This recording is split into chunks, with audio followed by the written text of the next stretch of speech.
still getting used to this. Let me see if I can find Bill Whitman. Bill Whitman.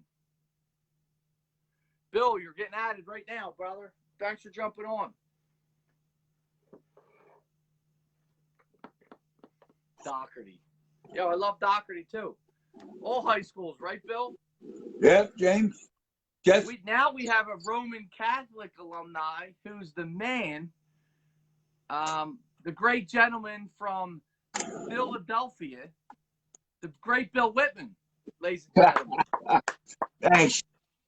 How you doing, Bill? Good. How are you?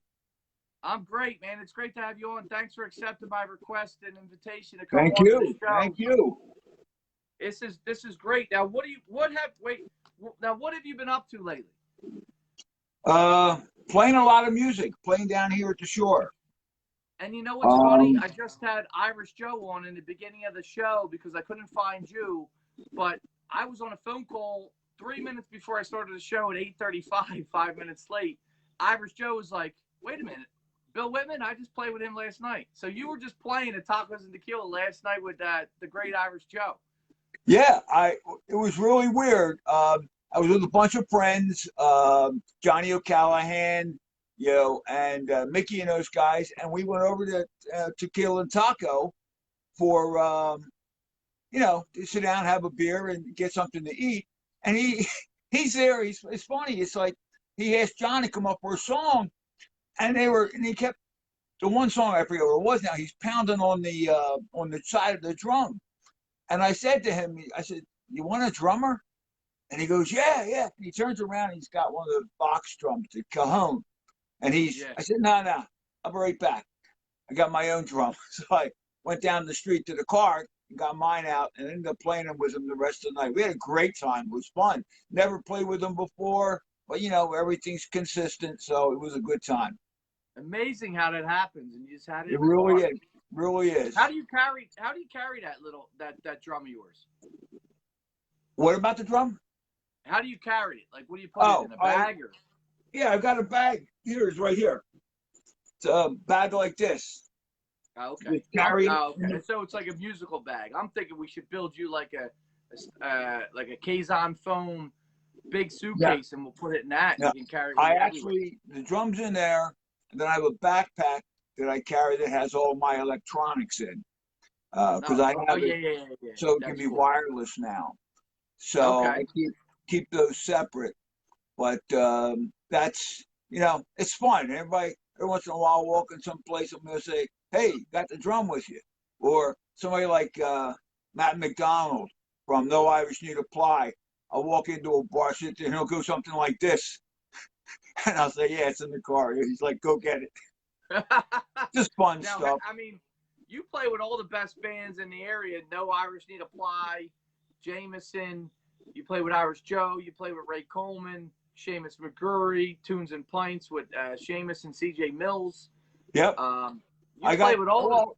It's lucky this summer I sort of fell into something where I came down and Jamie Ratsford from Jamie and the Quiet Men, he says to me, hey, Bill, sit in with him. So I did. I sat in with him. And even when Pat, his brother, the Quiet Man, who's there with his incredible voice, they still wanted me there. And so I played with him. And then the one Friday night early in the summer, Neil McFerrin, it's like, oh, you want to stay and play with me? Yeah, okay. So I ended up most of the summer then playing literally from 3:30 in the afternoon till 10 o'clock at night with these guys, great musicians, having a fun time. And then Sunday afternoons was a steady thing with, I played with Jameson Acoustic. They play over at Keenan's. And so they usually, Johnny O'Callahan doesn't play with him, nor He's does. great. He played on my deck one time. Yeah, Anthony, the bass player. So I sit in, fill in. And, it's just a lot of fun. I have a great time playing with great musicians. And, I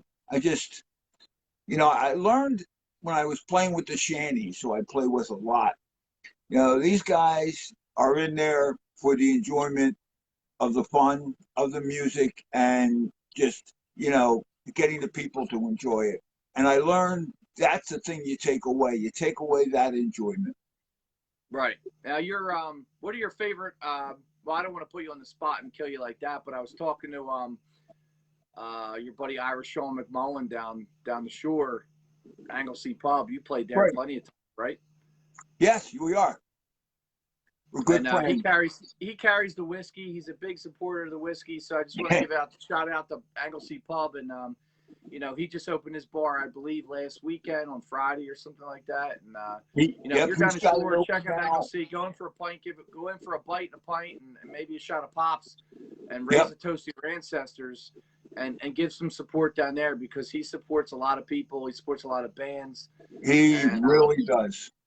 Well, he's a good man. Back in the day, he was the guy that, you remember to me, one of the first true Irish rebel bands in our area was Spirit of 16 with, Jason Lewis and that guy. And he was right there for them, supporting them. And, he's done it consistently. I mean, they're sad to say there's a number of the places that are no longer there. I'm thinking of Emmett's up there on Frankfurt Avenue, always supporting the bands and the musicians. And then Jerry Timlin had his place Sheneke up in Ambler. But there were these traditional Irish centers that just continually supported both the traditional and the newer musicians. It's always great. Yeah, that's unbelievable. I mean, it's great that you're playing in a lot of spots now. You're from like a historic area, born and raised in a historic area. I want to get into that a little bit. Okay. And a key area of the city that I guess like younger generations probably know nothing about, and I know a little bit about it, but what neighborhood in Philadelphia are you from? All right, I'm from a neighborhood that traditionally is called Swampoodle.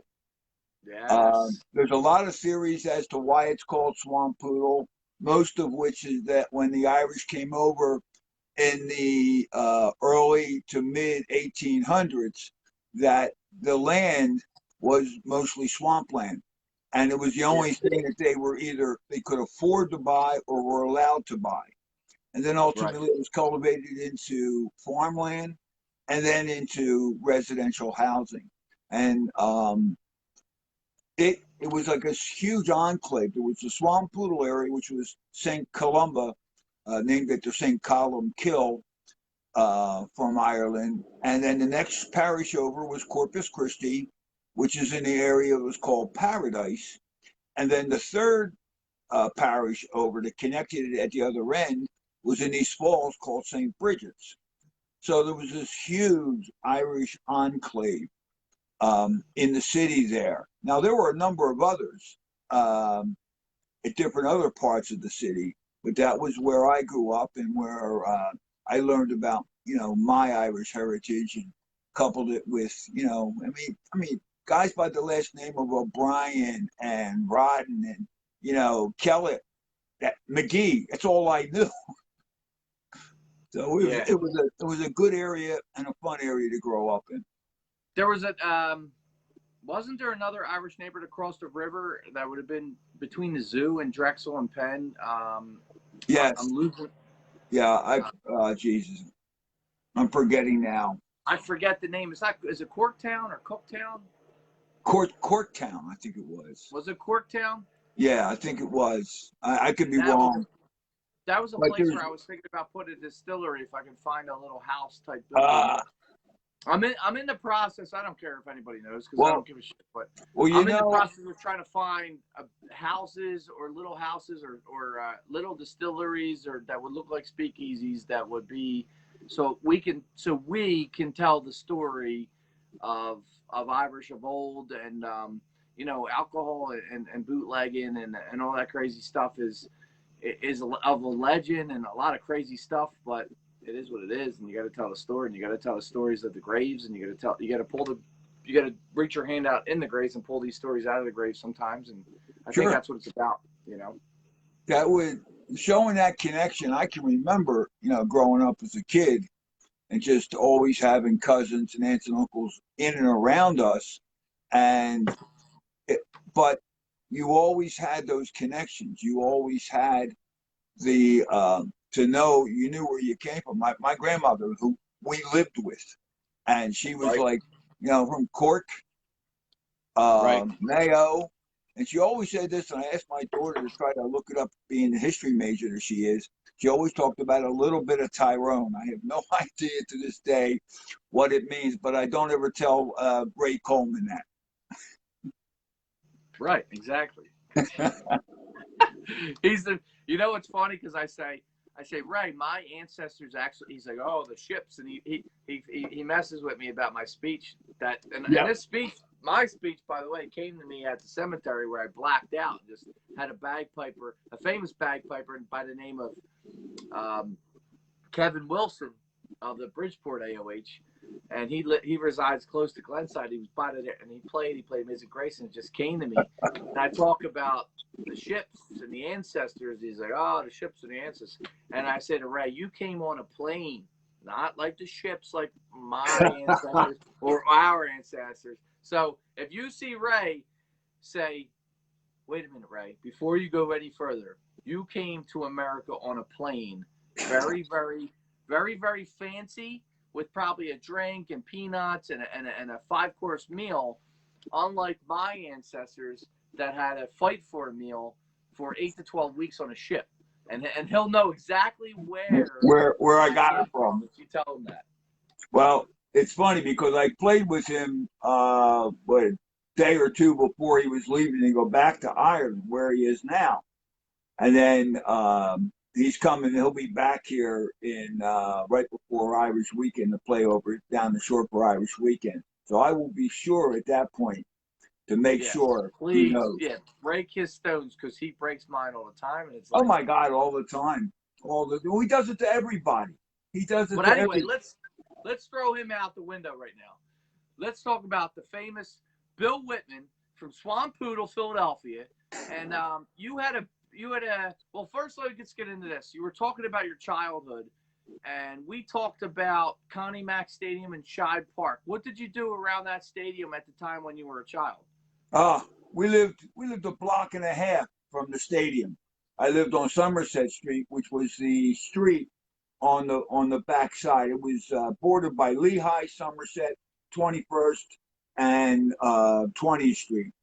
Um, but when you were younger, you're always trying to hustle, make some money. And back then, one of the things that you would do would be, getting the bottles of soda to get the 5 cent, return on it. But beyond that, every day there was a game, the daily newspaper would put out a special edition on the back side of it. There was a scorecard lineup, so that the people could, write in the lineups and everything, use it for the game. And so I would sell the papers, and myself, and ultimately my two brothers ended up doing it as well. But it would be, the call you're at there yelling is, daily news scorecard lineup only a nickel, and you sell them for a nickel. All the people going to the game, and that's how you made some extra money. You're able to take it home. It was always good. And then That's gold, ultimately, Bill. ultimately, I got to work inside the stadium. When I got old enough, I worked inside the stadium, um, in the concessions, as did both my younger brothers did the same thing. It was That's good stuff. amazing. Was able to get stuff done. And the other thing was, a whole bunch of us would, other times would work down at the parish, St. Columba, doing odd jobs. But one summer it was a great time. It was my buddy Pete Brocky, Charlie Lyons, Al Price, was a whole bunch of us. But we were, Monsignor took us over to the convent, and we literally, we ended up painting every one of the nuns' bedrooms. They called them cells, um, and that's where they lived. And we ended up painting the whole place. Then we got into the hallways, the kitchen area. It was a good, it was kept us out of trouble and kept us with pocket money. So it was always good. Wow. Well, you're a true legend.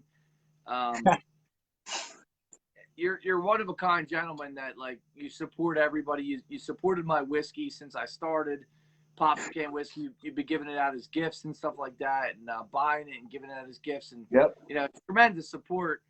And but recently you were in the Ring of Honor, honored for the Ring of Honor this past St. Patrick's Day parade, which did have to get postponed and canceled this year, but you're still in the Ring of Honor next year. Yes. It's a truly deserved honor. I'm sure you feel great and humbled by it because that's the way you are. But I mean, there's so many people that love you. They love what you're all about. And I mean, if any generation that is younger than you can just see you and see what you do, we all can live a better life by just watching you because you are a true legend. But if you want, elaborate on the St. Patrick's Day parade and the honor that you were given, and anybody that that you wanted to talk about. I first off, I was so humbled by that when John Stevenson took me aside and told me what he's doing. I didn't understand. I really didn't, because I am blessed with the family and friends that I have.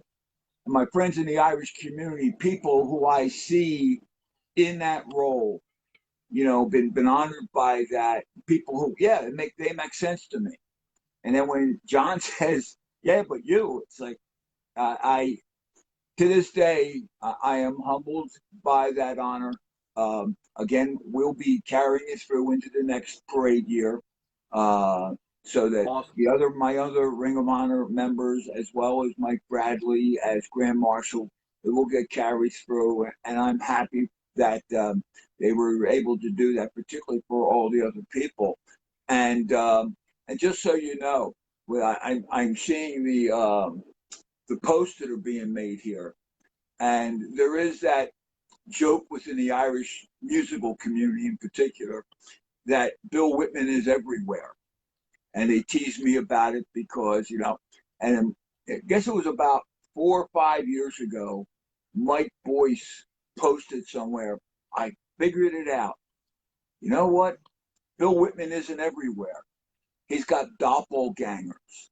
You need to check his license the next time you see him." And I get that from a lot of people. We laugh. But right now, Michael Potter has commented on your post whether or not is it the real Bill Whitman. So I'm glad everybody's keeping me. Who said that? Mike Potter. I don't know who that is. I'm sorry. Michael Potter. Michael J. Potter. Yes. Just kidding if you're on. That's great. Now, God, I'm sorry. God, Bill. No, I'm just saying it's to me the St. Patrick's Day parade and everything that the committee does to keep it alive and to keep it going all these hundreds of years is just, to me, needs to be a commitment. And it's a thing that I really enjoyed with John Stevenson as being our president for 2 years. The thing that he really focused on was trying to pull all of the various Irish communities and organizations together. And I really believe that we as a group, to really truly survive and to fare well, particularly in this ever-changing world, that we need to work together. Whether you're a Mayo Association person like myself, or you're those like Mike Boyce and Carmel and Barney from Donegal, or Rosie, the different ones all over. We just need to continually come together. We need to save the Irish Center because it is our legacy, and that's really what I'm pushing for with me, and to try to make that happen within the Irish community. That's awesome. I mean, that's commendable, and that's amazing stuff. And but your award and everything that you get and all the accolades that you get are well deserved. You're a man of honor, integrity, and you're a humble person that gets an award that doesn't, like, you're kind of confused because you don't know what's going on and you're kind of blindsided by it. But you are a true great person, and you know, you're Roman Catholic too, and that's what I wanted to get into next. Is like you went to Roman Catholic high school, so tell me Yes, a I little bit did. about Roman. Sure. Roman Catholic, many people don't know. Roman Catholic is the first archdiocesan high school in the United States. Um, 1890, from Thomas E. Cahill, him and his wife, benefactors of it. I initially, from where I was living, at St. Columba, up until 2 years before I went to Roman, we were going to North Catholic. And Oh wow! I, Oh, so while you I went was to North growing for up, 2 years? what's that? You went to North Catholic for 2 years? No, no. Oh, The oh, guys oh. before us went to North, and we all I assumed got we were going to North. And it wasn't wow. until the year before I was in seventh grade, that eighth grade year, they went. It all changed up, and they went to Roman. Oh And then wow. I ended up going to Roman, as did my two other brothers. And to my way of thinking, and I know every school and everybody that all of my friends from Cardinal Doherty and Father Judge and North Catholic, especially my AOH brothers at 87, North Catholic, we all will live and die by the high schools that we went to. But I am blessed with the fact that Roman is still around. Roman is And, now in a and that's position great. to continue to go forever and ever, just because of some of the positions and sacrifices that the alumni took to be able to say, okay, and no disrespect to my St. Tommy Moore brethren, but our fighting song, as it were, our motto was, we weren't going to become a bumper sticker, because what we saw around was the bumper stickers of St. Tommy forevermore. And so to this It's a day, shame. Father Baumgardner down there at Roman as our president rector, and Roman's growing. We actually have construction going on to expand the school. No, I Nobody else believe it. is able to do that, and Yeah, so I'm very blessed to be able to be a part of the Roman heritage. I believe it. I mean, I feel like Roman. I didn't know there was the first archdiocesan school, and then the Kid L lights is. It makes sense now. Yeah, As you said, the founders, who the founders were, and it's protected by the Center City. It's right on the cusp of Center City, so it helped. It helped being a building right there on what's it, Vine Street, yeah, and yeah. I gotta suffer the north defeat of our high school getting sucked into being sold and sold out from under the rug of the alumni. I still don't think it would have worked anyway. I think it probably would have went bankrupt anyway. Because Well, there wasn't enough people. You can send somebody if and quite honest too is like, if I'm closer to the city in 10 years, or something changes or something like that, I will send my kids to Roman, no problem, and have no issues about it, because we Roman's a we great school. It we has have it has kids great coming history. from South Jersey, from up as far as Yardley, out to Delaware County, Chester It's County, amazing because all coming it's to like the Roman. epicenter, because it's Center City. It's almost like if you work in the city as a stockbroker or accountant or something like that, you can almost drop your kid off at school every day for 4 years. It's it's a struggle, and it's easier than it's harder than dropping them off at the bus stop or Yep. getting the bus in the neighborhood. But if I'm in Plymouth Meeting, so like if I'm ever closer, or something, whatever changes, like a Roman Catholic's I would send them to Roman Catholic, no doubt. That's the Yep. school I would send them to. And And I think they have the foothold and the foundation that to last forever, because they're right on the outskirt. They're right on that right. like borderline of what Center City business is. and Hopefully and the city changes around. many of the kids do, because of that location, have opportunities to work with businesses. to get internships and to be able literally to get themselves into positions for jobs down the road. Just a quick side note based on what you talked about, North Catholic, and being sold. Cardinal Kroll actually tried to close Roman down in the mid 1980s.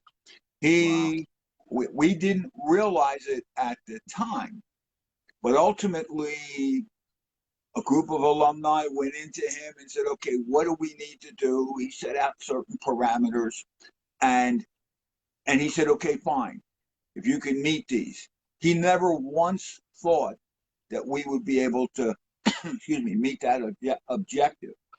Well, we met them, and we met them earlier in a timeline that he put out.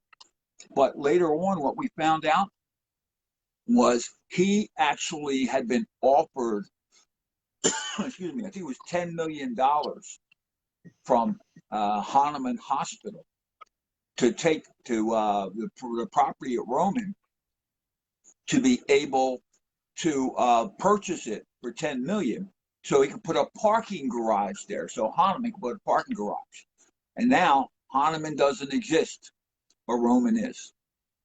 That's great. That's amazing. I mean, I have obviously a lot of people I know, and everybody I know, and myself included, have some pain where we don't have a school, but I commend you on being a Roman Catholic alumni and hearing these stories about Roman Catholic, and I cheered that they're on. Like, we obviously your enemies at the time. I played baseball at North Catholic, and but it was good. Congrats on keep on fighting. Honest competition is what it was. Yeah, it's fun, and it's jovial now, and it is what it is. But so where are you at now? You're down the shore still? Down the shore, down in North Wildwood. I am. I rented a place through the end of September, probably into the first week of November. November. Oh, nice. So, and I'm going to look. What's going on for Irish Weekend? Irish Weekend, everybody is still trying to figure it out, but I'll be playing with a couple of different people, probably with Jamie for a number of times, and then but Irish Joe, he said to me, man, I'm looking for for us to hook up and play a little bit. So we'll be busy, we'll be doing stuff. It won't be at the level of Well, I want to have a fight with number one. What's that? I want to have a Guinness pint with you at Anglesey Pub, number one, and have a shot of pops with you. Number two, it would be great to have. I know a lot of bands and a lot of acoustic acts are going to be trying to be playing, but maybe we can have a little deck party at some point, maybe early morning or early afternoon or something at my mom's house on 16th, and then maybe a little beach party when the bars close or before they open or something. Well, a little pop. I'm thinking about putting a pops tent on the beach. And there you go. Having a BYOB black tent. Yeah. I would love for my buddy Joe Grace, who owns Wildwood Cedo. Let's give Wildwood Cedo a shout out because he's in all my commercials, and his 1931 Model A is in all my commercials. As you know, I always am promoting pops. Okay, I enjoy good Irish whiskey. And both the FOP Lodge 11 out there in Westchester, I'm always getting those guys a couple of bottles here and there, as well as other family and friends, because it's good stuff. And hey, listen, come on, let's enjoy ourselves. And as most people know, maybe a shot. I take shots, but what they also know is I'm not slugging it down. Well, this is a sipping my Irish whiskey, and to me, it's sipping stuff, and that's what I do, and walk away with a smile on my face, especially with Pops McCann. Well, everybody walks away with a smile on their face when they hang with you and they hear about you and they hear your stories and everything that you're doing. It's amazing, and that trademark that I told you about my Irish gin has come through. So just to let you know that, we'll keep that under the hat for right now. And I have 3 Irish whiskeys coming soon, hopefully in the new year, 4 new American whiskeys coming soon. And Bill, I mean, you're an amazing fellow. It's a pleasure to know you. I'm ecstatic to have. I noticed that we're like going like tremendously over time on like standards of someone else, but our standards is this is historic and this is legendary to have you on like this, and I truly mean that because I look at you and I'm like, man, I wish I'm like you when I get a little older. I'm 40 now, so when I'm 45, I hope I'm like you, and you're amazing. You know, Jason, as you've heard me say, your mom's heard me, and all my friends have said, I've said to them, I am a blessed man with the family and friends that I have, you know, and I can't be anybody else but me. But I really do appreciate being able to be on your blog here and getting to talk to you for a while was very enjoyable. Thank you, my friend. No problem. And I'll leave you with some North slogan lingo: "Be you and be that well."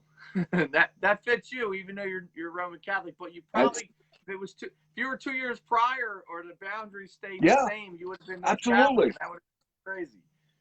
You're right. You're absolutely right. And as my Irish grandmother would always say, as it should be. As it should be. The great Bill Whitman, ladies and gentlemen. Let's have a taste for the great Bill Whitman. He's an amazing person. He's in the Ring of Honor. He's in the Apostle Can Gang, and he's always in the Ring of Honor, the Apostle Can Gang. Cheers to you, Bill. You're a man. You're a legend, and everybody wants to be around you. And I can't wait till I hear you play again with Okie and Jameson and Irish Joe and Ray Coleman and Seamus. Everyone, man. I can't wait to be in your company again, because being in your company is absolutely fucking amazing. Cheers. Thank you, brother. Thank you. Sláinte. All right, Bill. I'll talk to you, brother. All right. Take care. Good night. Bye-bye. The great Bill Whitman. Jesus. I mean, I could talk to that dude for like 24 hours straight. He's just an amazing dude. I mean, like, so intelligent, such a humble guy. I mean, what can't you say, like, great things about this guy? He's amazing. He's from Swampoodle, the greatest name of a neighborhood, Swampoodle. I mean, that doesn't get any better than that, you know? And there was a couple other people I knew from Swampoodle, and it's like Shibe Park and Connie Mack Stadium. I mean, man, I wish I grew up in those times. I could talk to Bill for 10 hours. I'd rather hang with Bill than millions of people. I mean, just such a cool dude, cool man. I can't wait to hang out with him. Hopefully, I get to see him maybe next weekend on the shore, or the following for Irish Weekend, because the dude just has such knowledge, and that's maybe my closing point tonight is like, talk to the older people in your lives. Talk to your older uncles, your grandparents. I had Mrs. Fitzy and my Gram, Anna Mae Salmons, and Joe Leonetti, her boyfriend of I don't know how many years, but a long time, and he was from South Philly, and Jimmy Gillespie, Kay Gillespie. These are the people that I grew up. I grew up in a bar like Reagan. He sat at the end of my dad's bar. I grew up in a bar with older people, and Bill's still young, but like these people are older, and they're upstairs now, and but I learned as I was a younger person, younger kid, I learned for all these. I loved all these stories. I was on the phone with Bill, and it just brought back so many, the wheels were turning a little bit about so many different things. And Bill was like telling me about Shibe Park and Connie Mack Stadium and things I never even knew about Swampoodle and the neighborhood, and never even heard about the parish that he was in. And it's just amazing. You try to write down these notes down, and St. Columba, and he was an Irish saint, and it's just like, man, there's so much rich history if you just talk to people, especially the older people that been through it, and a lot of the history is lost now, especially in my family. Like there's stuff. But what can you do?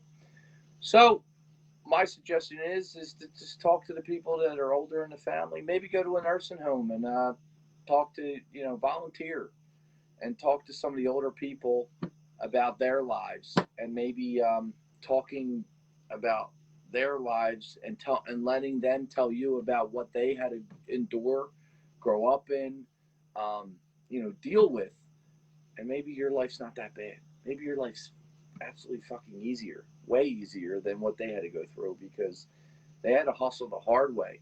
Um, they had to wear shoes until the holes were in them, and then they had to put a new sole on, or I mean, who knows what? Sell papers in the rain, or sell pretzels in the rain or snow. What is it that they say? Walking up the hill backwards twice in the snow and 10 feet of snow. Whatever it is. But, you know, just be you and be that well tonight, too. That's another North slogan. But thanks for joining tonight. It was a lot of fun. I love this stuff. This is what I do. This is what I love. This is what I enjoy. We're in this together, to the extreme, and we'll keep on fighting. We'll get better, and I'm gonna get the new Osmo so we can actually move the camera, which is my phone, a little bit easier, so you don't have to be carried. I feel like you're getting fireman carried out of a burning building on video. But I appreciate you all coming on. I would like to thank my guest, Irish Joe. He's amazing. Great acoustic player. He's going to be playing all over. I mean, the dude sounds amazing. So just give him a listen. Go visit him. Go visit all your bars that are actually supporting all these musicians, that are paying for these musicians. And all the bars that just opened up, go out to these bars and, buy bar food instead of Wendy's and all those chains. And I didn't want to mention names, but I did. So, thank you to Jimmy Marcus, Santa Food First. Type in Santa Food First in your Facebook search engine and find their Facebook page and like it. These guys talk NFL and Eagles football, but they talk about so much more. And it's such an interesting hour that they talk about, and it's amazing. Jimmy Marcus, Deke Martin, and the Little Martin boys. They're not little, but they're littler than Deke, and they're littler than me, so we're going to call you Little. But Deke Martin's awesome. He's like the godfather, Southwest Philly, and Jimmy Marcus is Juniata Park thick crew. And thank you for Bill Whitman. It was a long interview. It was a long time, but listen, now it's forever. We have this forever, and it's amazing what Bill had to say about his life, and the guy is just a true gentleman. So with that, I'm going to toast the ancestors to the extreme, the ancestors, the tree of life. We are alive, and we felt alive tonight. So cheers. All the best to everyone. Good luck. Godspeed.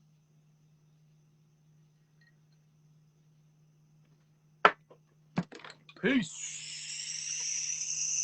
Fog machine? No. Tomorrow. I mean next week. Cheers.